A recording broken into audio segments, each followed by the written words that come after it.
Come on! A real roller coaster since you've come to the Royals. It's taken us a few years, a few seasons interrupted, but we've finally done it. How proud are you?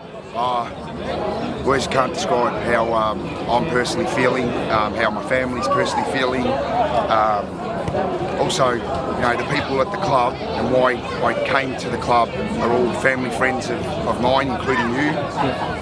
So to get us to NPL3 and being part of that as a collective, one of the proudest moments of my life. Yeah, and obviously not everything went to plan this year. You've had to step away. Your brother's done an outstanding job. Talk us through, I guess the journey for you this year. Yeah, it's something that you can never ever plan for. When the unfortunate situation happened with Oscar, there was a week, 2 weeks before the season, and Michael had no intention of coaching. It had a big impact on our whole family, including Michael, his uncle.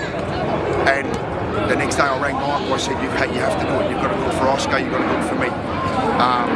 The boys, it's a good group of boys. You've been part of that decision of the boys that have been part of this group. Finish the job. And he thought about it for a day because he didn't have intention of coaching. That's the truth. And I'm going to be honest, I forced him to, and I said, you've got to do it for Oscar and for me. And I'm very proud of him because very trying circumstances for him to deal with that.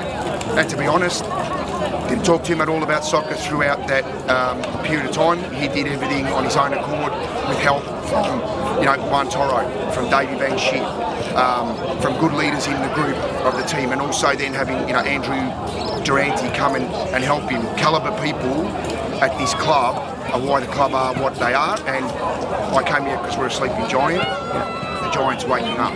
Yeah.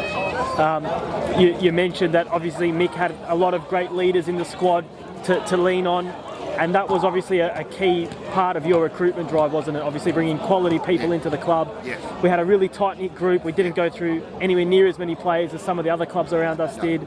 How important was that to the success that we've had? Well, it was all about changing, not changing, but getting a good culture at the club with our senior team. That's what we set out to do 3 years ago, and it's been interrupted with COVID.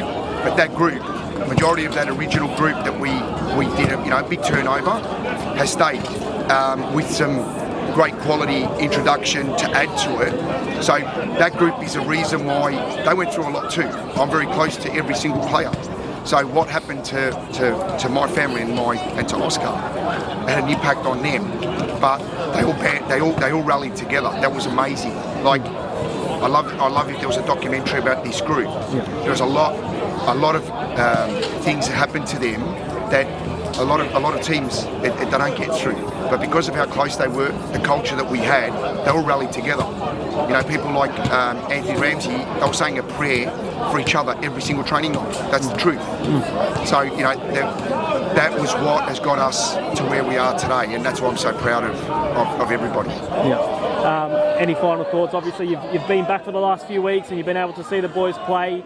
How proud are you of the way that they've sort of they've got the job done in the end? I'm just proud of the business-like mentality that we've gone, and just when it counted, the boys stood up and just blew everybody away. Yeah. Everyone that we came against, we just blew away. So that's great leadership, that's great quality, and they deserve everything they get. Yeah, beautiful. And we're looking forward to pre-season.